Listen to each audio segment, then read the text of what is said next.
What's going on, listeners? Welcome to the latest episode of Can I Kick It FC, your number one podcast for all things Black history. And is joining me is the voice, the smooth, collective voice of the, well, not newest team in MLS, but the newest team last year. Austin FC is Mr. Mike Lahoud. How are you doing, sir? I'm doing well, just going through transition. 2022, I thought 2020, 2021, they were years of transition, but 2022, the transition just keeps on giving. But It, overall, doing well. it does. It is the year that keeps on giving. I want you to know that I was practicing very hard to get your last name right. So did I get it Yep. right? Oh, you knocked it out of the park, man. You put it upper 90, top bins. Bet. That's all it works, man. But yeah, it's a pleasure to have you on the show. You're a guest that we've been wanting to have on for a while. So I guess I'll go ahead and kind of dive into the questions I have for you. hmm One of the first questions is, how did you get started in soccer? How did you fall in love with the game? The running joke in my family is that I came out of the womb with a ball in my feet. So I loved the game since I was born, and I'm originally from West Africa in Sierra Leone. You may have recently heard of them from a competition called the African Cup of Nations. Shout out to the Leone Stars, Sierra Leone, proud. But I grew up in a soccer loving, soccer appreciating country and family. I remember going out and playing on the streets, and that's where I really learned the game. And on the streets is where you learn this. It's a school of hard knocks, and also it's the school of the beautiful game. So it's one of the things I love doing. A lot of fond memories being back in Africa. So I was doing my research on you because I want to do my research for my interview guest on. And I saw that you actually played for Leon's national team as well. How was that experience? It was the adventure of a lifetime. There's a running joke in Africa called the acronyms are TIA. This is Africa, which means anything that can happen in the midst of 90 minutes or in the midst of any qualifying round will happen. You saw it in the AFCON tournament, referees calling the game way too early, coaches losing their mind. It's got more drama than a telenovela, if you will. There was a lot of drama in AFCON. I thoroughly enjoyed it. And I guess you're the kind of the perfect question to ask about this. As being an announcer working in media, how disappointed or what were your thoughts about BN's coverage of AFCON? Um, One, I'm always grateful. I try and go from a place of gratitude first. And that's the thing in media. I personally always try and steer away from is the negative dialogue. There's a difference between negativity for the sake of negativity and criticism. So from the place of gratitude, I'm grateful that AFCON is getting coverage. First and foremost, I'm grateful that I've waited 30 plus years to watch my home country, country of my birth, compete in this tournament. So I'm grateful that there were outlets to watch it. Now comes the criticism part. I think it can be better. It needs to be better. There are games that some games you only had just a play-by-play guy, no color analyst. I'd like to see AFCON and the tournament itself get the respect that it deserves.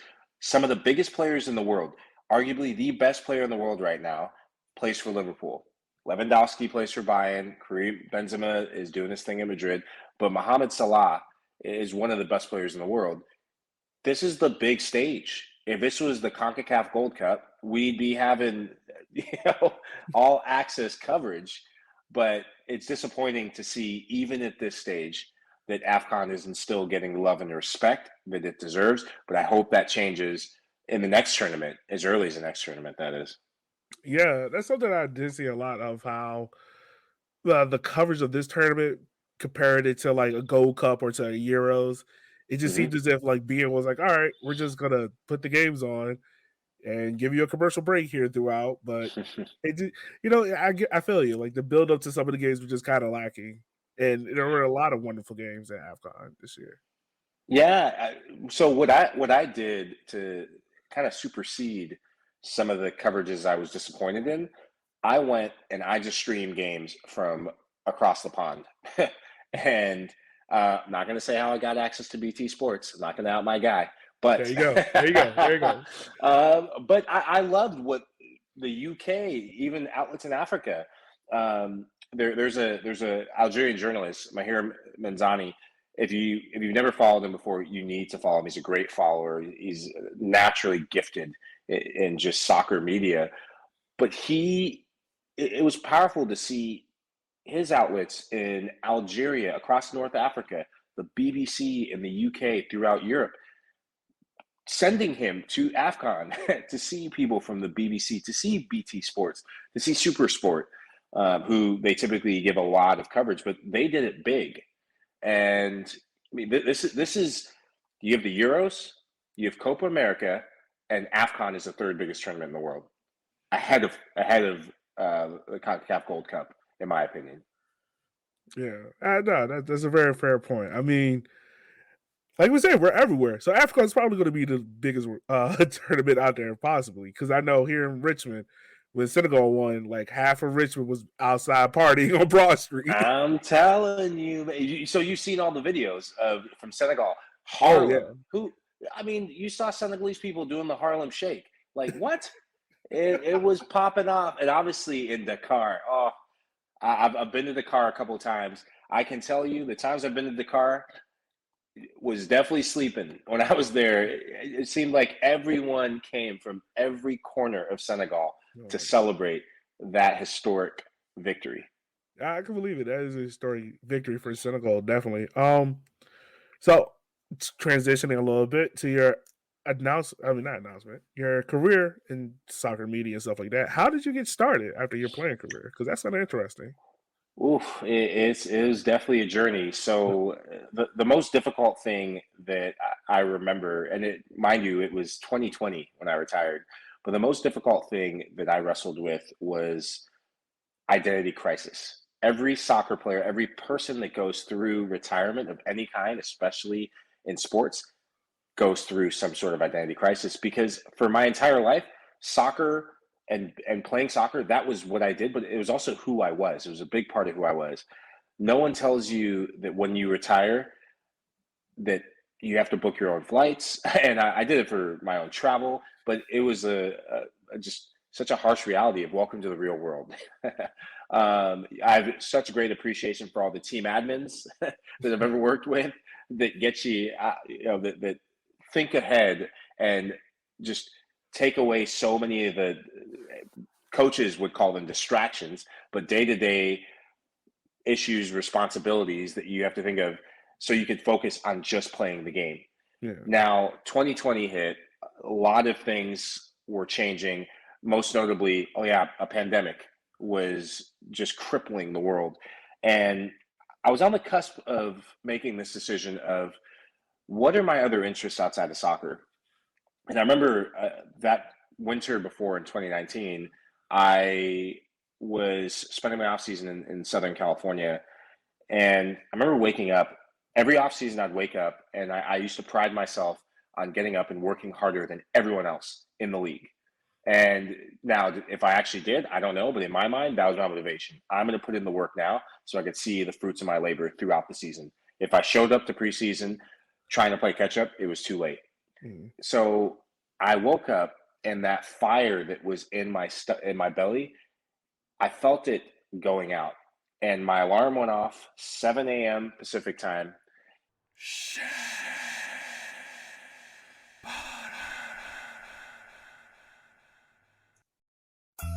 Hello, and welcome to episode 36 of Shea Butter FC, a podcast by, for, and about Black women in soccer, featuring your hosts, Sky and Silves. This week, we talk with Jake and Phil of Chicago Black Fires, a Black supporters group for fans of the Chicago Red Stars and Chicago Fire. We explore SBFC Brown Sugar Butt Soccer, where we discuss their love of the game and how they formed their group. Then, in SBFC Pimp My Squad, we look at the importance of supporters groups like Chicago Black Fires and the impact on their Chicago community. Then we delve into SBFC Get You Fits Right, which explores the intersections of soccer and Black culture and what they'd like to see for the Red Stars in the future. Then we get into Shea Butter Freestyles, where we explore more hot takes and fun topics, including the infamous Poll FC votes. Lastly, we end with our hits and riffs and rants and raves of the week. Please check out Chicago Black Fires on Twitter at fires_black and Instagram at blackfiresoccer. Don't forget to follow Shea Butter FC on Twitter and Instagram at SBFC_podcast and hit up our website at www.sheabutterfc.com. As always, don't forget to like, subscribe, and rate the show on your favorite platforms. Until next time, we'll see you when we see you.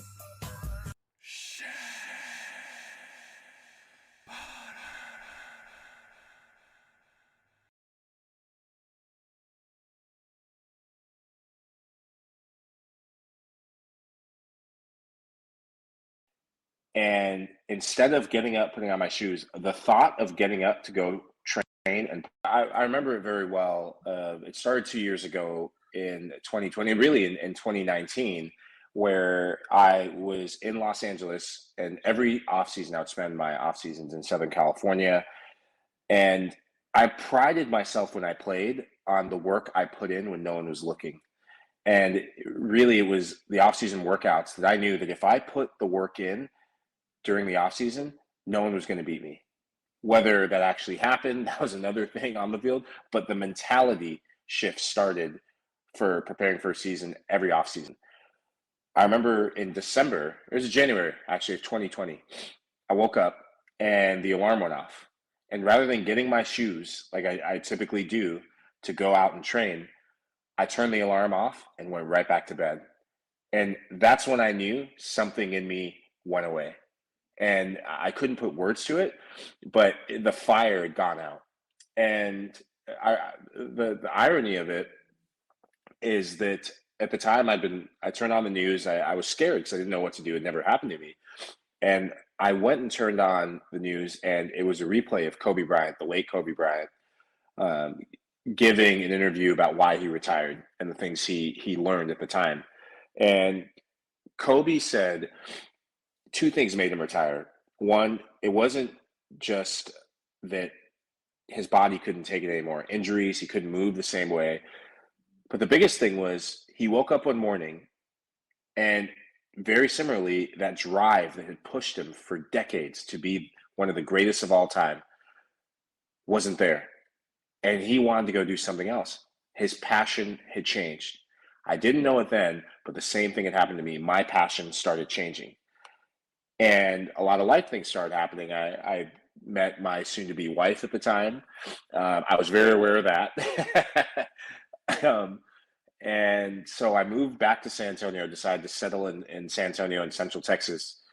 And I, through a process of almost like these rites of passage that I didn't know that were happening, the yellow brick road is being put in front of me. I remember sitting down with this guy named Eric Williamson, and he was a former NBA marketing exec for the Portland Trailblazers. And I didn't tell Eric anything about my story or anything about where I came from. I walked in the door and we sat down, and the first thing out of Eric's mouth was, "Do you know what you'd be perfect for?" And I was like, "What?" He goes, "Broadcasting." I kind of cocked my head and I said, "You don't like what? You don't even really know me." He goes, "Well, I feel like I kind of do. There's something about you that I connect with, and you're not asking, but if you are, you're it, broadcasting." So I walked out of that meeting and thought, what are the odds of this? What was this guy on? But something in me also knew that the seed had been planted for something bigger. So I walked out, and then I had this burning fire, this new fire, this flame started coming alive again. And so I went through my phone and I reached out to every single person in my phone just to tell them that I was thinking about retiring. And I started taking informationals of former players, former teammates. What does it look like? What did you go through? What did it look like when you retired? What are things you wish you knew that you know now that you wish you knew then? And in that process, and really that trial and error process, I came across a former coworker of mine in Cincinnati, and I made the difficult decision of announcing my retirement. And as soon as I announced my retirement, she reached out and she said, "Hey, I've always thought that you'd be really good at this one thing. And I was like, oh, what was it? She goes, broadcasting. So here's this haunting thing of broadcasting following me around. And former teammates thought, oh, I thought you would always be good at broadcasting. So before I knew it, she said, I think you'd be really good for this new team coming in, Austin FC. If you're in Texas, you should apply uh, for this whole broadcast color analyst position. Mind you, the position was months into the making. I felt like, and I know that for a fact now that it wasn't, but in my mind, I felt like I was late to the party and I was putting my name in the hat. So through the whole hiring process, I just really was myself. And I stuck to what I knew was that my reason for playing, my reason for being a professional athlete was never about money. It was never about fame. It was because I love this game. I love it with all my heart and all my soul. And I did my best to just express that in the process. And I must have said a few things right, because here we are, year 2 going in with Austin FC. Yeah, I mean, definitely did. And I mean, to my knowledge, and now granted, I'm someone that's just steadily learning about MLS. To my knowledge, there's not that many commentators that are people of color. I might Yeah. be wrong in that statement, but to my knowledge. So being in that, what does that make you feel as if like you're one of the first to kind of come through and break down the wall, as we would say in our community? Well, thank you for saying that. When I thought about broadcasting, when that invitation into the industry came in the form of an Eric Williamson, in the form of mentors and former teammates, that was one of my biggest motivators. Was I wanted to be different. I didn't want to, like I said before, I don't believe in negative media. Because I was a former player, no player needs to be told how much they sucked on any given night. Every person, even as a human being, you know when you make a mistake. So you don't need some guy sitting on a podium to say, or on a panel to say, oh, that guy Lahoud, he really stunk tonight. Well, gee, thanks, dude. I already feel that way. So my whole family's watching. Thank you. So that was one motivator. But a bigger motivator was, I don't know really if it was intrinsic or probably a combination of that intrinsic, but also, just through being learned by really good mentors and friends that have helped create a foundation for me. I really believe in being a flag bearer for good and being a flag bearer for something bigger than yourself. And in the industry, there's a part of me that was somewhat aware, not to the extent of what you just said, of really breaking and pushing barriers for people of color. But I was motivated and inspired by the thought of that. And I just wanted to do things differently. I wanted to change, and I still want to change how people see people of color in front of a camera, by how I talk about things, by words I use. And at the end of the day, getting excited is still getting excited, no matter how intelligent you try to sound. I wanted to exude the passion that my friends had heard me for years, probably rolling their eyes, talking about soccer. Like, this guy just keeps talking about soccer. And here's this chance to finally do it and to be able to do it for a career. It's a dream come true. Yeah, no, I mean, my head definitely goes off to you because growing up, I think what outside of maybe a couple of guys in football and basketball, definitely, Mm. you never really saw a band of color speak about the game of soccer. You know, we were always being spoken about, and it's kind of Mm. like how these processes are kind of going. Like we kind of be players, and then we're starting to break barriers and becoming like assistant head coaches and then head coaches, and commentators in the game, and definitely for what you're doing, I have massive respect for it because it's not an Thank easy you. thing to do. And something you alluded to that I really want to ask you about is you said that when you made the transition from being a player to a commentator, you really had to sit there and kind of figure out like, are you being an imposter in that circle? And Mm. that's something that a lot of us in smaller soccer media that are black or brown or Latin, we kind of deal with sometimes. So can you just speak upon that? Like how not only did you Yeah. overcome your imposter syndrome, but how can others overcome theirs as well? I love that question first and foremost, because it's very humbling to talk about, because a lot of people think that you just get in front of the camera or you get to a certain level and it's like, oh, this guy just does it. I know I thought about that of every player I'd see at the highest level. I'm watching Manchester United today. I definitely don't think that watching their team right now, but that's a different story. Oh no, I feel your pain on that. Yeah. So I sought help in the form of a media coach, and I still work with him today. A guy, I know he's gonna be like, "Why'd you mention my name?" But a guy, I'm gonna do it anyway. Shaw Brown. He's a legend in the industry, and he was a guy who he still mentors me today. But I reached out to him, and we were connected by some mutual friends, and I transferred that work ethic that helped me be successful, that preseason mentality. I tried to bring that long before Austin FC came to fruition. I tried to bring that work ethic to broadcasting and media, that no one was going to work harder than me. No one was going to put in the hours. No one was going to make the phone calls. No one was going to be as persistent. And I called everyone, and I didn't call everyone begging for a chance. I called everyone just to talk soccer, and and I would watch so many people. And it was watching the Jamie Carragers of the world, or Gary Neville's, all the way down to Amoadu, a guy who I played with, another person of color, who seeing the likes of Amoadu doing it before me, or Charlie Davies. These are guys I reached out to and just to try to encourage them and saying, hey, thank you for what you do. Keep going. How did you do this? What type of work do you put in? How often do you watch games? What does it take to get into the industry, and what does it take to continue to be successful once you get there? So I love asking people questions. I'm very curious, and I brought that curiosity into this industry.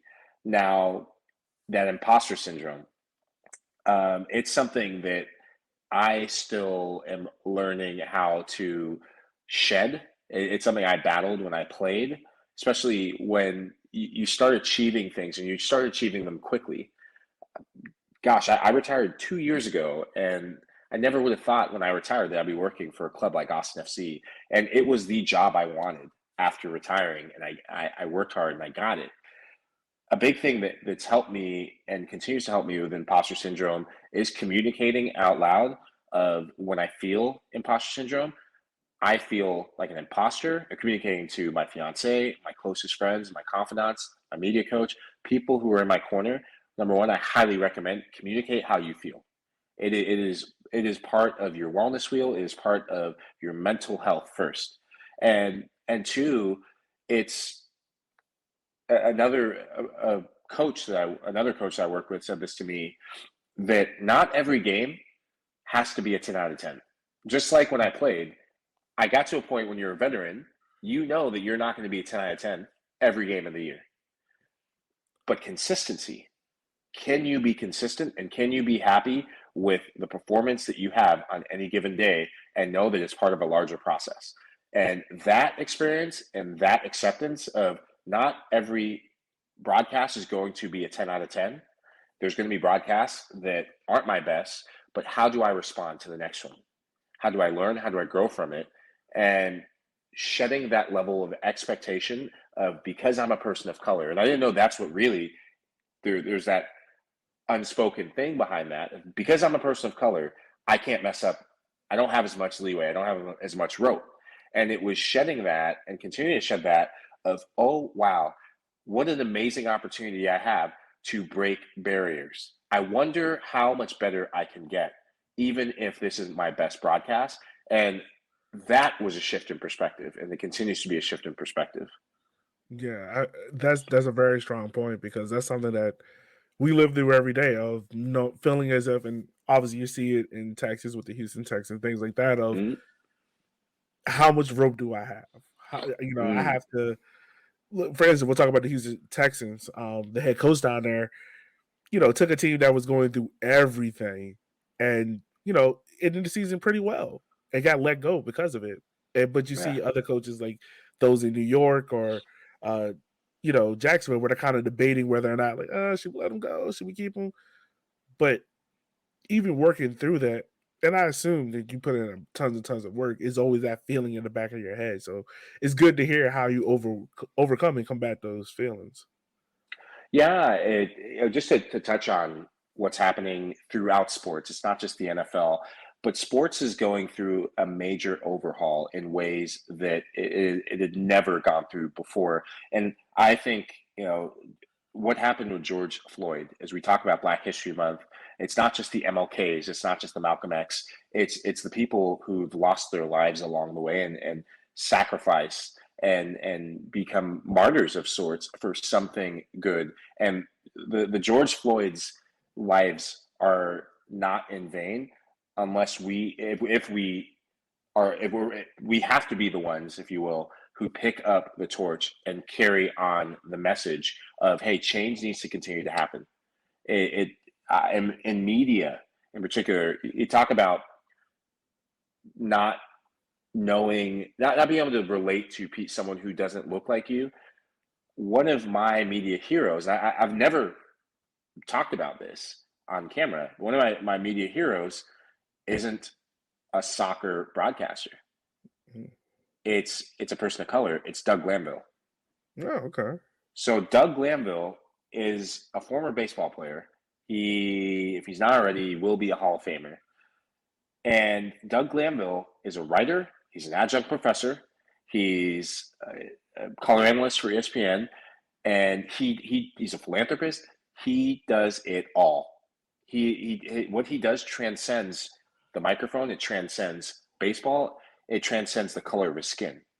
And when I saw him do that, and I read his story and how he's gotten to where he is and what he continues to do, I looked and I said, I might play a different sport, but I want to be that guy. That's the footsteps I want to follow through the path of soccer. Yeah.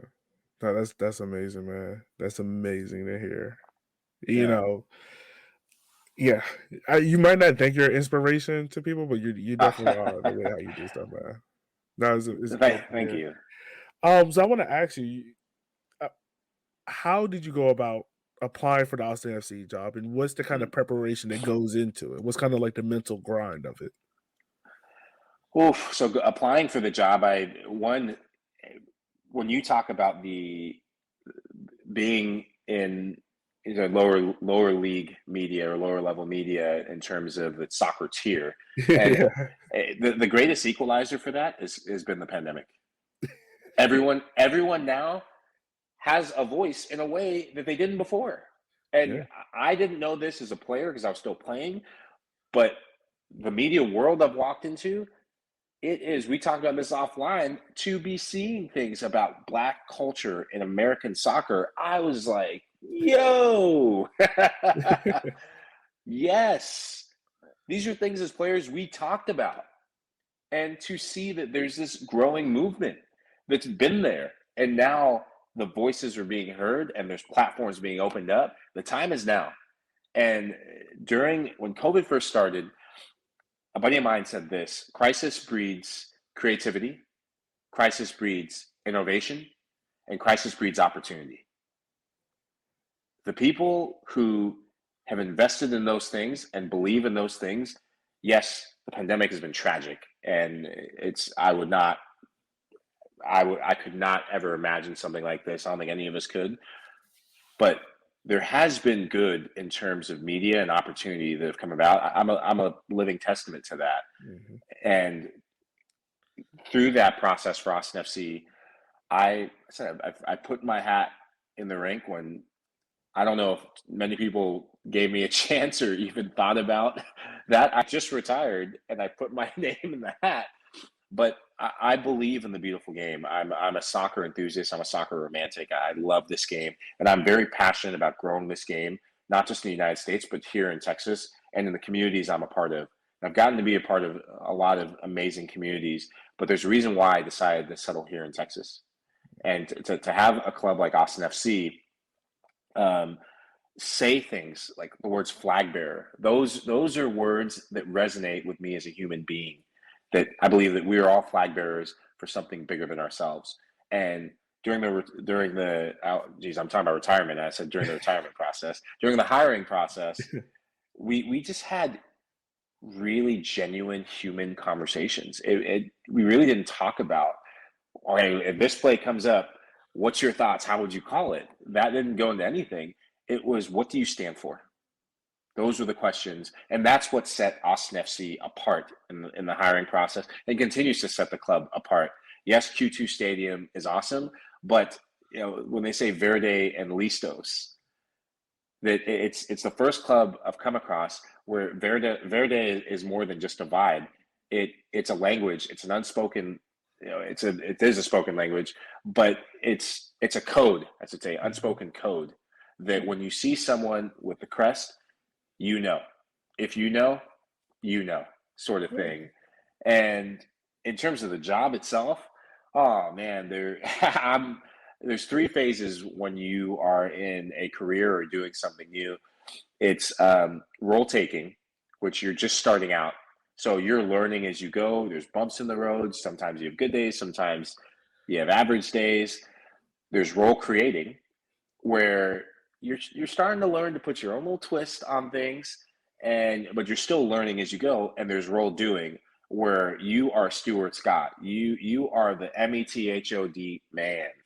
And I'm definitely in that space of still role taking, but there's little nuances that I'm learning in year two for role creating, little spins. And a big lesson I'm also learning is it takes time to find your voice in any medium, especially in sports broadcasting.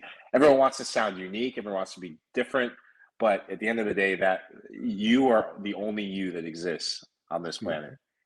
Yeah, no, that's 100% true. Finding your own voice, and it kind of like everything is blended together. What we're all talking about, from the imposter syndrome to finding your own voice, things like that. I hope I'm not taking up too much of that, because I got like No. more questions. No, this is I love this conversation.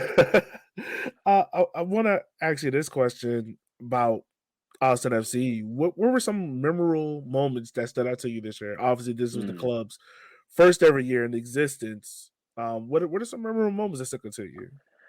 Oof, there's definitely memorable moment. The first game, and so the first game of the season, that's when you see it, and it's like, okay, whoa, there's actually a Major League Soccer team. There's a professional team in Austin.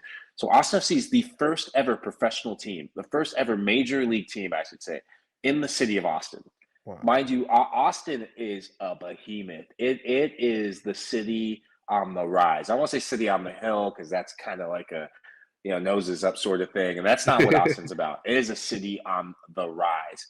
It's not just keep Austin weird. It's come one, come all. Everyone's flocking to Austin for one reason or another, whether it's food, music, art, and now soccer, which is so cool to be able to say that in the midst of everything. And so that first game against LAFC, to see the team, to see the colors out there, that was pretty memorable. In terms of calling a game on air, first win. It was our first television game. We dubbed it Den Verde, Los Verdes, and Austin Anthem, the big Austin FC supporters groups. They put it out there in the ether, and they said, we're going to go to Colorado, and we're going to take over Colorado. Oh, wow. And we're gonna paint it Den Verde. So true to their word, they took over, came by the hundreds, sat at Dick's Sporting Goods Stadium, and pushed and willed the team on to a come from behind victory to win 3-1 against a Colorado team that went on to be number one in the Western Conference under Robin Fraser. And it was incredible. I remember that feeling of the first half where Colorado was all over the team, and you're thinking, oh man, the expansion woes. And then second half, it was a completely different Austin FC team. 3 goals, just lightning strike goals. And to see the fans screaming Verde and Listos, that's where things started really coming alive. Of, oh, I feel so grateful to be a part of something. There's something happening here. And as I look later in the season, my personal favorite game was the last home game of the regular season against Sporting Kansas City. Austin FC matched up so well against SKC throughout the year. SKC, they ended the season more sputtering in manner than they were in the middle of the season, where they were one of the hottest teams in MLS. But it was a damp, cold night in Central Texas where you didn't think, you weren't sure if many fans were going to come because it's cold, it's damp, it's got that English weather, and the stadium on a midweek, on a Wednesday night, and the stadium was rocking. It was almost a full house. The team plays some of its best footy of the season and beats Sporting Kansas City handedly. They beat them 3-1, and it was watching a Jared Stroud get his first MLS goal in front of the thousands of fans at Q2 Stadium. I was like, I felt like I almost jumped into Adrian Healy's arms at the end of the game. I was celebrating every goal as if I was a player. Oh man, that's an amazing feeling. I can't wait for soccer season to get back because I missed that feeling of like those goals happening. But yeah, man, I don't want to take up too much of your time. I really appreciate this interview with you. It's been amazing and wonderful, man. Thank you for having me on. I want to continue to be an advocate for Black voices within the industry, and with that, thank you for being an advocate for Black voices and people of color. Like, this matters. And one thing, shout out to the Richmond Kickers. So I grew up in the DC area. And okay, come on. Yeah, boy. Come on. Yeah, I grew up in Annandale, Virginia, in Northern Virginia. So we used to drive what down part to of Virginia? Richmond. What part of Virginia? Northern Virginia. Okay. I know everyone calls it Nova. That was before. So I grew up before they started calling it Nova. So I'm not with the times yet in that capacity. But so the city of Richmond is unique to me because I used to go in elementary school, and I would go, and every year we'd go to the Final Four, the College Cup, when it was in Richmond, and we'd have frozen pizza. I mean, it would be, it gets cold in Virginia, as you know. And I remember just having hot chocolate and frozen pizza, and that was one of the most memorable times. It had such an impact on me because I got to see guys that I ended up playing with, a la the Jimmy Conrads, and even former guys that I ended up playing for, Robin Fraser, Greg Vanny. And it was so nostalgic to be back there because I also got to experience Richmond in a positive capacity because that was where we won the USL regular season championship in 2008 with FC Cincinnati, was at the stadium in Richmond. So I got a lot of love for the city of Trust Richmond. me, I remember that team. That team was cutting up everybody. Yeah, that team was cold, man. One of my favorite teams I've felt privileged to be a part of. Oh, real quick, this question just popped in my head, so I'm sorry. Yeah, go for it. You said that you played underneath Robin Fraser, and yeah, Robin Fraser, to my speculation, is one of the first of now up and coming Black managers. You know, we have David Beulah, RIP to him, Michael Lahoud out of FC Tucson, and other coaches. For you, what do you think is going to be the next step within the soccer sphere of getting access to the African American, the Caribbean, African community, of trying to get more of us into the game and latch onto the game where we feel safe in it? Because that's kind of been a lot of people's biggest thing of, all right, I want to go to the game, but I'm kind of like the only person there, and I feel weird, and I want to celebrate this way, but am I being judged? Things like that.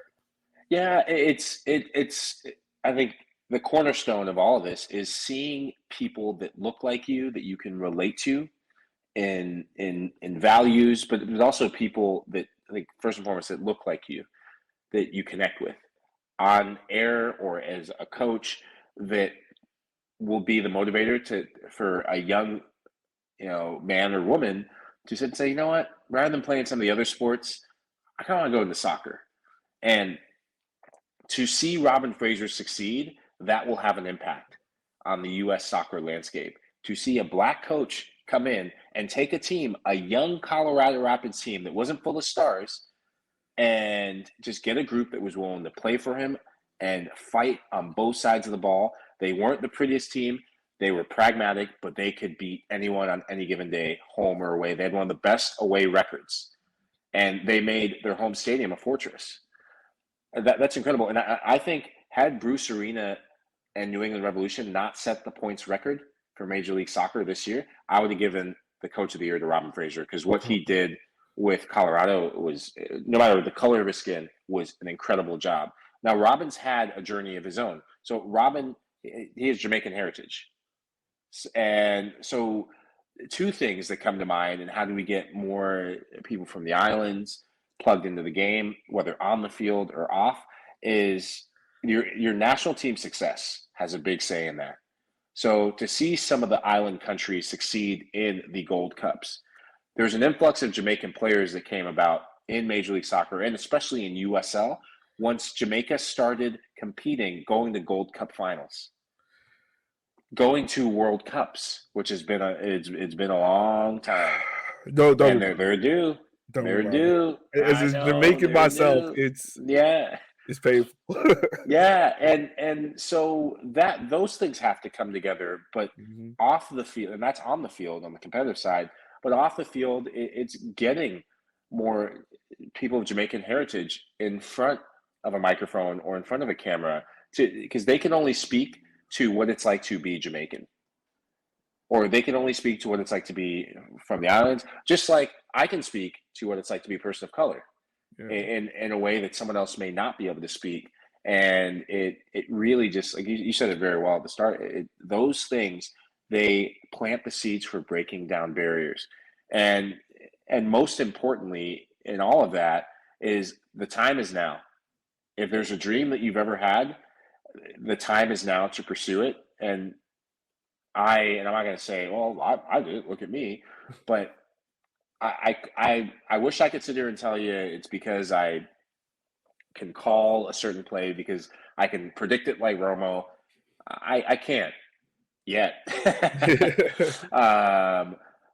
However, the biggest thing that I look back on, how did I end up with Austin FC? How am I in broadcasting and media? Is I just went for it. I said, why not me?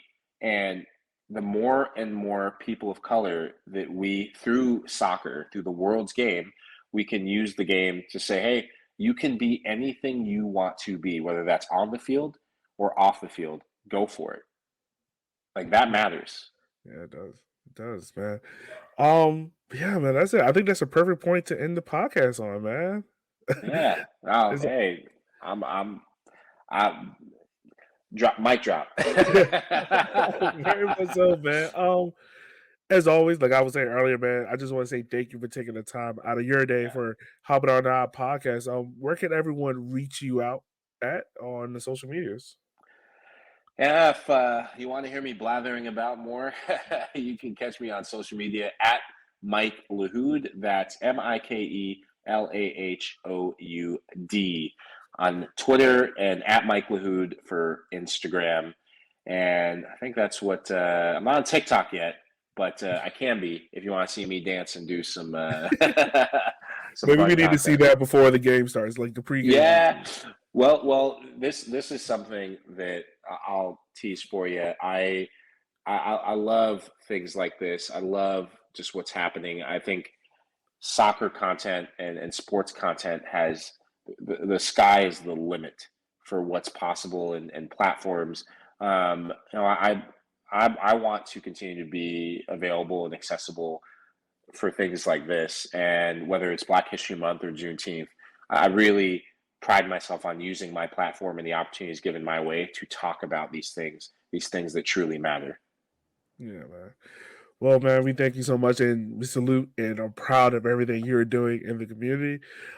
As always, listeners, we want to say thank you for taking the time out of your day for listening to our podcast. As always, you can follow us on Instagram and Twitter at Can I Kick It FC. We will holler at you guys on the next episode. Be easy and be safe.